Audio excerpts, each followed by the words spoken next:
Slow starts continue to be an issue for the Denver Broncos offense, and it plagued them in Sunday's loss to the Los Angeles Chargers. On top of that, the defense didn't turn in a good performance either. We break down Denver's loss and tell you why they're up against the clock on a short week here on today's episode, Locked On Broncos.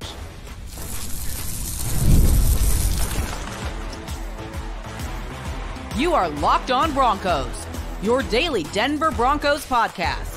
Part of the Locked On Podcast Network, your team every day.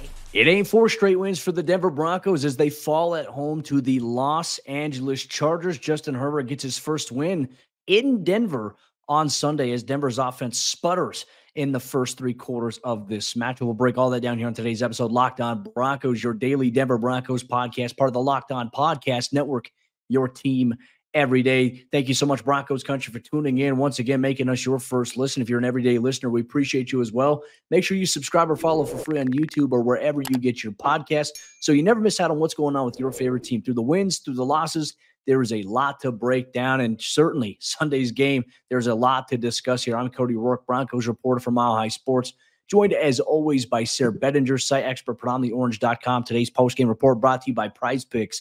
This episode, obviously, you go to prizepicks.com/LockedOnNFL. Use code all lowercase LockedOnNFL to win $50 instantly when you play $5 on today's episode of the show, Broncos Country. It ain't a victory Monday. It's a little bit of a gloomy Monday as some of the same storylines that we've been monitoring through the early parts of the season finally came back to really bite Denver in the rear end as they lose at home, drop to 3-3 on the season against the Chargers. Really, a lot of that's there starting off with the offensive side of the ball. Slow starts have been the storyline for this team, for Bo Nix in general, and that has been a little bit problematic here for the offense. And I want to preface this by saying, too, Sayre, everyone, it's not solely on Bo Nix. Obviously, yes, Bo has to play better. We're not saying that he's not, worthy of any blame or criticism in any way, shape, or form. He's part of the offense, but the offensive operation through 3 quarters, Sayre, it was abysmal. It was not a very good product overall. When you talk about Denver needing to find a way to come out with some energy at home, they couldn't do it.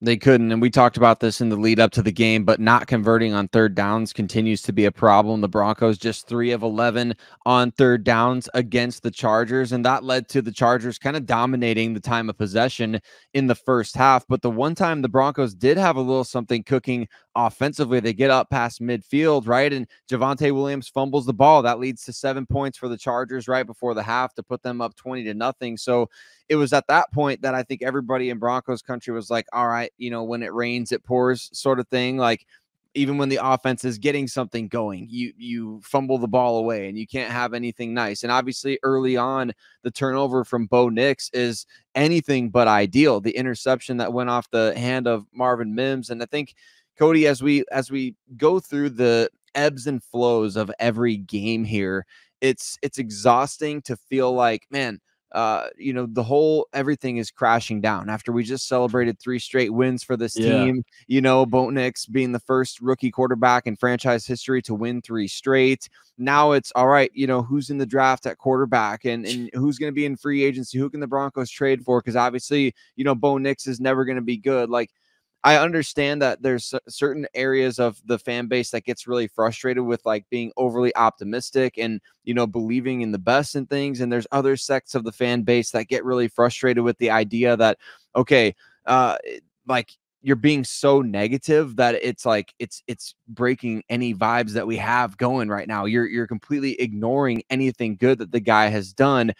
After the first half of this game against the Chargers, people are ready to bench Bo Nix for Jarrett Stidham. After the second half, it's like, man, hope is back alive again. We almost came back against the Chargers. And so I get being a fan. I get what that's like for people. But, man, when it comes to the overall analysis of this game, like, where are you at in terms of Bo Nix, Cody? Because you see all these different things out there on Twitter, and it's just exhausting to have to to take in all of these different takes from people and what they're saying. Like, where are you at with Bo after this performance? Yeah, look, and I'm going to stick on the same message I've had all season. Bo's going to have good games. Bo's going to have bad games. And Bo didn't have a great first half. I mean, what was it? If I'm not mistaken, what was it? 2 of 7 or 2 of 10 passing for 22 yards or something at halftime. And obviously the interception there, like, Bo didn't have a great first half, but also the thing that frustrates me, and to your point, Sayre, and I think it summarizes it perfectly, the offense in general, everyone wants to just place everything on the quarterback that way. Hey, when the offense isn't great, it's all the quarterback. It's only his fault.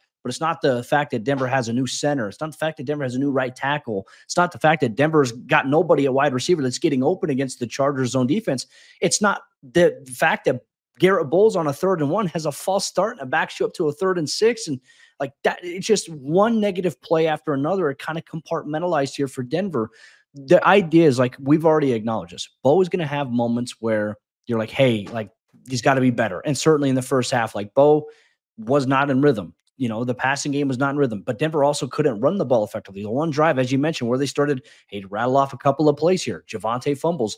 And not to mention, you only possessed the ball for 7 minutes total in the first half. That was problematic there. Denver, you know, going into halftime, their 3rd down offense, they were 2 of 6, right? And what have we talked about all week long here on the show? Your early down operation on 1st down and 2nd down are going to be crucial towards having 3rd and manageables to where you can be more efficient on 3rd down. If you're more efficient on 3rd down, that means you get more plays. Denver at halftime was only averaging 3 yards per play offensively, Sayre. And look, it's not all on Bo Nix. Yes, Bo has share of the blame. A lot of this also falls on Sean Payton, but it also falls on receivers. It falls on the running backs. It falls on the offensive line. It's not just all on Bo. And look, I love the fact that we saw them fight back in the second half. The 4th quarter, you really started to see them get going. Felt like it was interesting that Sean Payton said, you know, one of his responses is, I want to see more Audric Estime. I want to see more Vele. I want to see more Troy Franklin. Like, we saw these guys get going. And Cortland obviously hauls in a circus catch there. We're even forgetting about the play right before halftime, Sayre, too, where Nix fires a dagger to Sutton. It's a big play. It gets called back due to a penalty by Quinn Miners. It's like everything that could have gone wrong for Denver went wrong. Going into the halftime down 20-0, not ideal. I felt like this game was really plagued from the onset, right? Denver gets the ball. Nix gets the interception. Then the very, 2 plays later, Pat Surtain goes out of the game with a concussion and is ruled out of the game for the remainder of it. That changed a little bit what you could do defensive game planning wise, I'm sure, for Denver. And then obviously we talked about the Garrett Bowles penalty and obviously the fumble encapsulated by how the defense had played as well in the first half, which is obviously something we're going to talk about. I don't know about you, man. I just feel like the conversations that we have here, we always try to be level-headed and objective, but I'm with you. Like the negativity of the impatient portion of this fan base, not the whole fan base. There's like an impatient sect there that's loud that like anything that happens that's wrong, it's all Bo Nix's fault. Like people can't acknowledge that the offense in general has issues across the board. And it's not just Bo. Bo's obviously going to be a rookie. We've even said that. The expectation was, hey, Denver coming into the season with 5.5 win total percentage. Like right now they're exceeding expectations. You just want to see Bo grow. And so much of their issues offensively have been slow starts. I think people can say whatever they want about this, Cody. If you want to say that I'm wearing the orange, colored glasses, if you want to say that I'm drinking the orange Kool-Aid, if you want to say that I'm a homer, I couldn't care less what people want to say about this. I'm still rocking with this young offense and what we saw in the second half of this game. Like, as frustrating and as you want to rip your hair out watching the first half, as frustrating as that is, you see the glimpses here and there, and it's only Bo Nix's 6th game, and we're grading on these unbelievably unrealistic curves. Like, we're saying, well, Bo Nix is doing this while Justin Herbert's out there doing this, and it's like you're comparing a rookie quarterback in his 6th NFL game to a Pro Bowl quarterback who's been doing this for 5 years. They finished with a similar stat line too. And they did. And but people, Cody, they want to post the box score for Bo Nix when he's 4 of 14, but you don't want to post the box score when he finishes 19 of 33 with 2 touchdowns and leads the team with 61 yards rushing, because nobody else could frickin' move the ball at all on the ground. And I think that it's unbelievable to me that anybody is writing this guy off 6 games into his career, 26 games into his career. If we're still having these debates and still having these conversations, hey, you can say whatever you want about my takes about Bo Nix. I don't care. Put me on Old Takes Exposed. Put me on Freezing Cold Takes. But we're seeing so much good these last 4 games in particular, where the Broncos are 3-1. They just went on a 3-game winning streak, and now you came back and had an onside kick attempt at the end of this game against the Chargers. The only reason you kicked an onside is because Marvin Mims couldn't get in from 2 yards out. Unfortunately, a 2-point conversion there led to the Broncos having to kick a field goal at the end of regulation. I don't care if anybody wants to say that I'm a homer for this. I'm rocking with Bo Nix. Like, Cody, the dude is a gamer. Making plays that he did on 4th down, converting plays on third down late in the game. Oh, it was against prevent defense and the Chargers were backing off. You still had to get back into the game at that point. You still have to make the throws. You still have to be accurate. You still have to not take sacks. You still have to escape. You have to convert fourth downs. We saw him do these things. I know it was in a condensed space of this game, the fourth quarter, late third quarter, whatever, but I'm still rocking with Bo Nix after this game. I think it's ridiculous that people are saying all the things that they are about him after what we've seen, just throwing away anything good that he's done and using the negative to confirm, oh, yep, that's what we saw in the pre-draft process. That's who the guy is, right? I mean, I guess we better just go back to the draft. Where's Cam Ward going to go in the draft? Are the Broncos, do they even have any wins left on the schedule? I realize there's extremes to the fan base, but man, somebody's got to speak up for Bo Nix because there's so many clowns out there posting the box score at 4 out of 14 with 1 interception and a bad quarterback rating, and they won't get back online after the game is over when Bo brought his team back with a chance to potentially tie or even win the game. No, I love that. And I think that's a fiery statement that encapsulates, I think, a large portion of this fan base. I think a large portion of Broncos country is going to resonate with what you said. The idea that a quarterback is Superman after 6 games or is a bust after 6 games is wildly laughable. Let Bo continue to grow. Let him go out there and keep slinging it. Sean seems there's going to be an emphasis on some of these young guys, but Bo needs some help around him too. It's not just Bo struggling with this or that. He needs help, and the offense needs help. Sean Payton also has to reevaluate some things with how he's calling games. Like, there's a whole nother conversation we'll probably get into in tomorrow's episode show about that. But one thing also, the Broncos defense, we've talked about it. Can they be able to sustain playing from behind if the offense gets off to a slow start? Sunday's game was a prime example why it's not sustainable, and we'll break down exactly what went wrong here on today's episode, Locked On Broncos. Today's episode, Locked On Broncos, is brought to you by Hims. Guys, you ever feel like you need a little bit of a boost in the bedroom? Well, it's time to stop worrying about your performance and get Hims. Hims is changing men's healthcare by providing you with access to affordable sexual health treatments from the comfort of your couch. The process is 100% online, so there's no need for any uncomfortable doctor's visits. Just answer a series of questions on their site, and a medical provider will determine the right treatment option. And if prescribed, your medication, it'll ship directly to you in discreet packaging for free. No insurance is needed, and one low price covers everything from treatments to ongoing care. With hundreds of thousands of trusted subscribers, Hims can help you find the ED option that works for you. So start your free online visit today at hims.com/lockedon. That's HIMS.com/lockedon for your personalized ED treatment options. hims.com/lockedon. And the products mentioned are chewable compounded products which are not approved by or verified for safety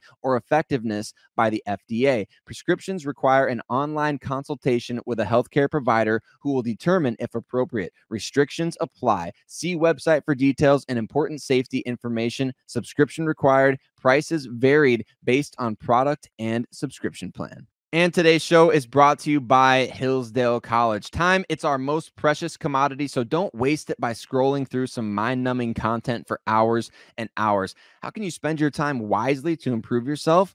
History, economics, great works of literature, the meaning of the U.S. Constitution. I mean, did you study these things in school? Maybe not. Or even if you did, maybe it's time for a refresher. Time and technology have changed a lot of things, but they have not changed basic fundamental truths and about the world and our place in it. Our sponsor, Hillsdale College, is offering more than 40 free. That's right. Free online courses, including Introduction to Free Market Economics, The Great American Story, A Land of Hope, The Rise and Fall of the Roman Republic, and more. So you want to check out Hillsdale's website, hillsdale.edu/courses, and you're going to want to check out what they've got available over there. So many different things, no matter what your interests are, so that you don't waste time, but that you invest time in yourself. All of Hillsdale's courses are self-paced so that you can start whenever and tune in wherever. Plus, you can go deeper with readings, quizzes, discussions, or just enjoy the lectures. So go right now to hillsdale.edu/lockedon to enroll. There's no cost and it's easy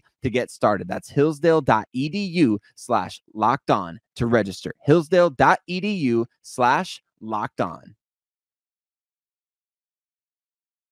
The Denver Broncos defense struggled without Pat Surtain II. Go figure, after the Broncos superstar player went down early in the game with a concussion. Obviously, his status going forward is something that we're going to monitor, but with the Broncos on a short week, other players are going to have to step up, and it was an unfortunate learning experience for these guys out there on Sunday against the Chargers. Cody and I are going to talk about the Broncos defense and about the upcoming short turnaround against the Saints, but want to say thank you to every single one of you that makes Locked On Broncos your first listen of the day. You know that Cody and myself, we're going to be here for you every single day, breaking down whether the Broncos win, lose, roster moves, bye week, short week. It doesn't matter. You know your boys got you every single day here on Locked On Broncos. So hit subscribe if you haven't already, especially on this short week, because we may have some bonus episodes, some bonus content coming for all of you out there in Broncos country. And let us know your thoughts after this loss, because Cody, the defense, it was very, very frustrating based on what we have seen in the first 5 weeks of this season, where,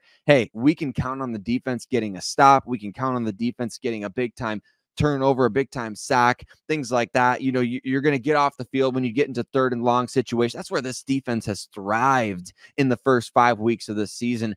It was very, very different after Pat Surtain went. I mean, like I said before, go figure, but man, Pat Surtain going down changed the entire complexion of this game. Yeah, it was a tide-turning moment here, because really it comes off of the Bo Nix interception. You know, Chargers run a play, and all of a sudden, you know, Pat Surtain comes in, you know, is incomplete pass there, but he hits his head hard on the turf, and obviously we're hoping that Pat's okay. It took him a while to get up from the ground, and then he jogged off. Then he walked to the blue tent with the trainers, and then he went into the locker room and obviously was ruled out with a concussion. Considering the Denver plays on Thursday Night Football, doesn't seem like Pat's going to be available this week, which obviously, look, you don't want anyone to ever rush back from a concussion. So we're just going to hope that he's okay, and that maybe he can return for the Carolina Panthers in, you know, a little bit over a week and a half, almost 2 weeks now. But I think the one thing that we say is, like, that changed a little bit of the game plan. Like, Denver could not get off the field on 3rd down. Like, Sayre, you mentioned, that was an area of strength for them coming into this game. Well, in the first half alone, obviously trailing 20-0, the Broncos defense was allowing Justin Herbert and the Chargers an efficient rate of completion percentage. Like, they were 8 of 10, 80% in the first half on 3rd down there, and seemed like Justin Herbert knew where to go with the football. Like, there were times Denver would send pressure, right? And they'd send a lot of pressure, but Herbert knew where to throw against the pressure. There was times where Herbert identified where to go against the zone defense, and we just saw an uncharacteristic amount of completions. Like, this was the highest output. Obviously, the Chargers finished this game 11 of 18 on 3rd down. Denver was better in the second half, but those were difference-making plays in the first half. And obviously, you talk about a wheel route by, obviously, the running back from the Chargers for a touchdown. The moment that happened, Sayre, I know we're talking about the Broncos game here. I immediately thought, I was like, the Saints are going to try that with Alvin Kamara on Thursday Night Football. Like, that right there, you have to bookmark that as, like, hey, the Saints saw that. They're going to do that with Alvin, because that's what Alvin Kamara has historically done.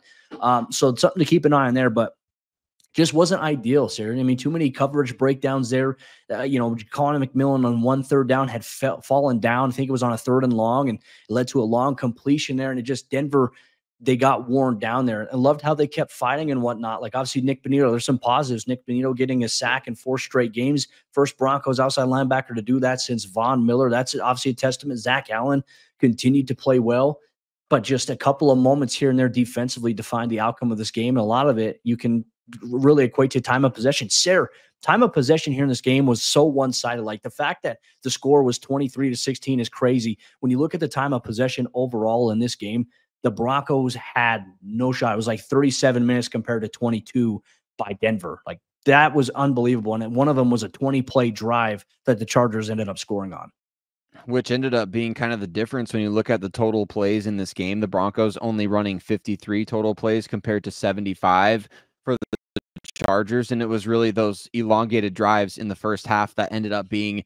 the huge difference in that department. Another thing that Sean Payton had brought up early in the week as to the importance of, you know, not only getting ahead of the sticks on 1st and 2nd down, but converting those 3rd downs, because that's exactly what the Chargers came out and did in this. It was the difference in the game. Ultimately, the Broncos just ran out of time at the end as the offense kind of started to figure things out, but kind of an unfortunate, you mentioned Jaquan McMillan and the game that he had. You know, I forgot about the play in which he slipped and allowed a big gain. Also had a couple penalties in this game, one of them wiping out the potential lone turnover of the game for the Broncos, which I know it was still a bit of a far-fetched, you know, comeback attempt at that point. Broncos down by 10, right? But you would have had at least the ball with a chance to go down and see what happens, and your timeouts and things like that. So I just think that it's one of those games that's like, you know, Sean Payton said after the game, hey, we don't really have any time to talk really about this game after today. Like after today, we have to move on to the next game. And for Jaquan McMillan, I think that's really the case with the penalties and things like that. The Broncos, I talked about it in the crossover on Thursday with David.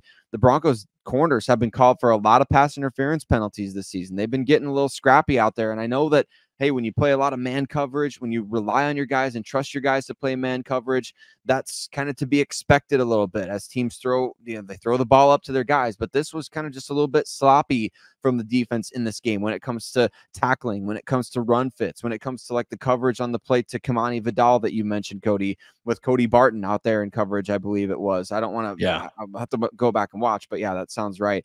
So you can't be sloppy against teams that do the little things well, you know, when they're coming off a bye, you know that they're going to be prepared. You know that they've been working on all these different little things.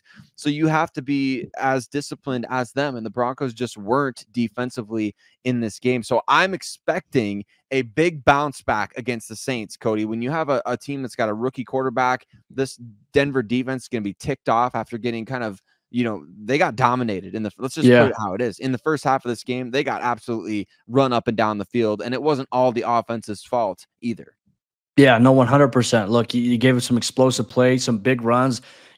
Sean Payton even said after the game, he said, we didn't stop the run well enough today. And there were several times where the Chargers would get, you know, it's 1st and 10, and you're getting a 6, 7, 8-yard run with J.K. Dobbins because they're running wham perfectly. And I mean, they were running 43 wham because they were hitting inside, obviously on the left side.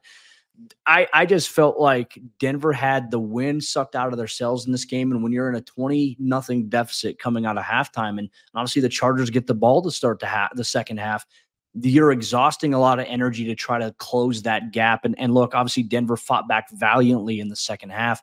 No moral victories out here, though. Like, we love to see the fight that Denver had, but it doesn't ignore the fact that Denver's offense in this game, they struggled really almost in all three phases for 3 whole quarters of this game.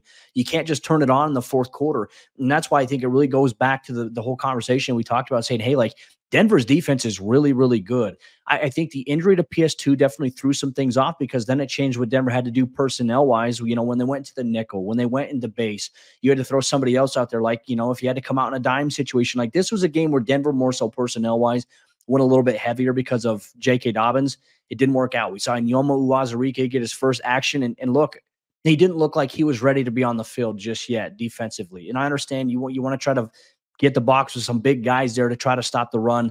It just didn't work out there. And once again, zone defense, like Justin Herbert, kind of picked them apart a little bit. But it was good to see Zach Allen, John Franklin Myers, Nick Bonito, Jonathan Cooper, like these guys fight to try to get after Herbert. And they were able to obviously do that a little bit in that second half, third quarter, obviously going into the fourth quarter as well. Just missed opportunities. And Sayre, you go back to 3 or 4 plays in the first half that really defined the difference in this game. Obviously, it was close at the end, but Denver's got some issues they're going to have to come up with. And look, I think it just goes to showcase how valuable Pat Surtain is, you know, for a lot of the people we talked about this week, AFC Defensive Player of the Week. But when he's not there and you're missing his presence, like, you can definitely tell, you can feel it a little bit. I felt like Riley Moss came up and tackled well. I mean, I thought he had good coverage as well. There was one terrific play downfield that a Chargers receiver made. And it's like, how did he make that play? Like, Riley had perfect coverage. Sometimes it's just the way the ball's going to bounce there. But, you know, overall, I agree with you. I think Denver's defense will respond against the Saints. But, man, short turnaround time. They don't have time to waste. They're going to have to recover quickly, get as much film prep as possible because they're banged up. And obviously that segues perfectly. Denver's facing a short turnaround this week, as are the New Orleans Saints. Both teams are banged up. Who's going to come out on top? We'll highlight some of the key superlatives going into this matchup on Monday ahead of this game for a Thursday Night Football showdown in New Orleans. Here on today's episode, Locked On Broncos. Today's show is brought to you by Prize Picks. Prize Picks is the best place to get real money sports action. With over 10 million members and billions of dollars in awarded winnings, Prize Picks has made daily fantasy sports accessible to all. You just pick more or less on at least 2 players for a shot to win up to 100 times your cash. Run your game all season long on Prize Picks. You can now win up to 100 times your money on Prize Picks with as little as 4 correct picks. Prize Picks is the best place to get real money sports action. So join over 10 million users and sign up today. Prize Picks puts its members first, so all withdrawals are fast, safe, and secure. And when my picks hit, I can get money in as quick as 15 minutes. So sign up today and get $50 instantly when you play $5. You don't even need to win to receive the $50 bonus. It's guaranteed. And Prize Picks is also offering weekly promotions that can lead to big payouts like Taco Tuesday. Each Tuesday, Prize Picks discounts select player projections up to 25% to provide even more value for your lineup. So as we're looking at the Broncos here, getting into a quick turnaround on Thursday Night Football, the offense kind of looking a little dreary there against the Chargers at times. Maybe you want to take less than in some of these categories for a couple of Broncos players. So download the Prize Picks app today and use code LOCKEDONNFL to get $50 instantly after you play your first $5 lineup. Again, download the app today, use code LOCKEDONNFL to get $50 instantly after you play your first $5 lineup. Prize Picks, run your game. It isn't going to be easy for the Broncos. They now sit at 3-3 in a game where they should have beaten the Chargers if they would have played a collective amount of football in which we know that they can. Some of the things we've seen them demonstrate offensively, defensively this year, those didn't come to fruition in Sunday's loss to the Chargers. But now you can't cry over spilled milk. You're going to have to pour yourself another glass and keep chugging, because now you face a Thursday night football matchup against the New Orleans Saints in hostile territory. But in this game, Sayre, there's so many different storylines right now as we look at it. I know you're going to do a crossover here soon with Ross Jackson, our good friend over there, Locked On Saints. This is a banged-up game between two teams who are banged up, right? Obviously, Patrick Surtain, we don't expect him to play. Don't expect him to clear protocol that quickly. I think that's just very unrealistic. But also the Saints have a couple of guys that also left the game as well with injuries and are banged up. So this could go either way on Thursday, but Denver has to figure out. Sayre, if you had to prioritize one area of urgency this week for Denver, what is it?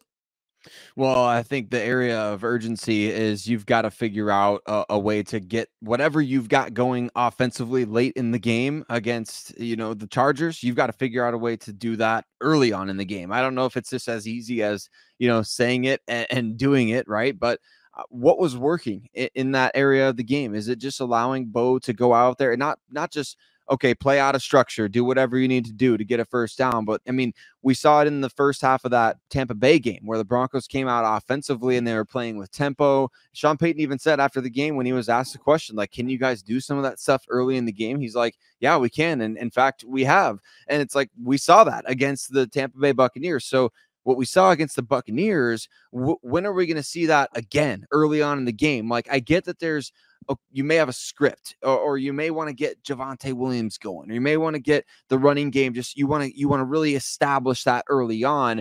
But I think you have to forsake this would be the ideal if we could get this going. You have to have offensive efficiency before you can have, hey, we want to get this area of our offense going.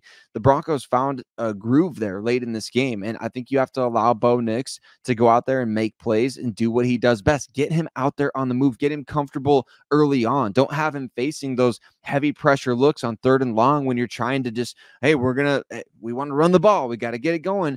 I don't know exactly what the answer is, Cody. I'm not a football coach. I'm not an offensive coordinator. I don't write plays. I don't call plays. I just simply sit here and say, hey, that was a good play, or that was not a good play.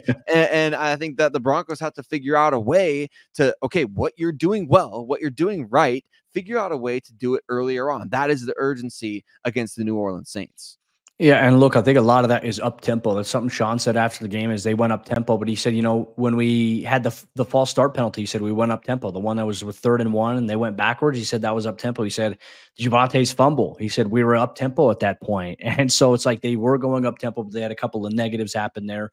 It was nice to see them kind of do a little bit more, be more efficient. It was great to see Troy Franklin catch his first touchdown. Devon Vele made some big plays. Cortland's catch obviously was huge.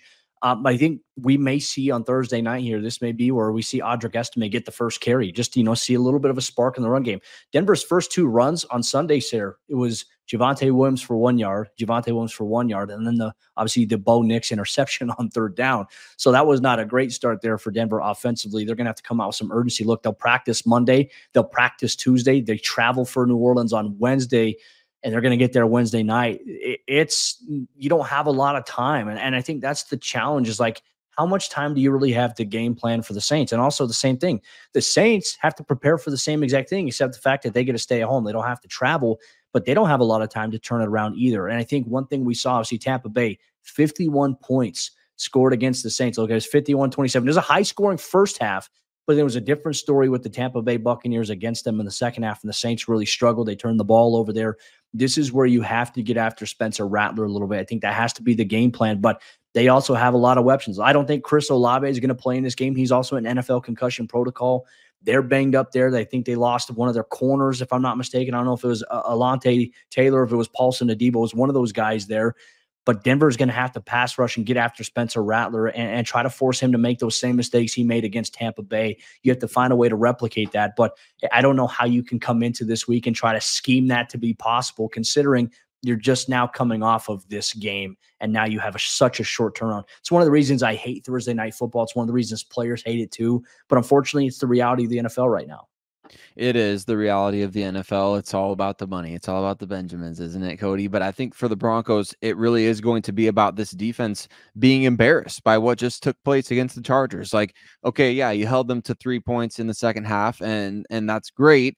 But the first half, how about that? I mean, the same is true of the offense. Like, they need to be embarrassed by how the first half went, but the defense, with what we've seen from them, the offense has kind of been a work in progress all year. The defense has played at a high enough level through, the first 5-6 games that we're sitting here saying, hey, like, that's out of character. Like, that's not who you guys have been. They should take that embarrassment to the field on the road against New Orleans and make sure that Spencer Rattler does not have a great game, because, I mean, he played pretty darn good in the first half of that game against the Bucs. He was making throws. Like, he's not a bad player. The Broncos need to go out and make him look like a rookie quarterback. Like, I think Spencer Rattler's going to have a fine NFL career. He may even be the long-term starter for the Saints. We'll see what happens. It's still early to say, but man, in this Thursday night matchup for the Broncos, in their context right now, they've got to go out and take out the embarrassment from what the Chargers just did and take that out on a rookie quarterback, and then, turn that embarrassment on him and make him the one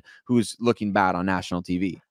Suddenly, it's not about Sean Payton's return to New Orleans this week. Like, it's how do the Broncos bounce back after an embarrassing home loss to the Chargers? Like, yeah, I would tell you this, Sarah, being around the team, being around the players, I think that this locker room, I think the culture of the team, they have a good enough mindset where I think they are going to come out and they're going to respond. But once again, I think everything, Sarah, about their performance will be equated as to whether or not the offense gets off to a slow start.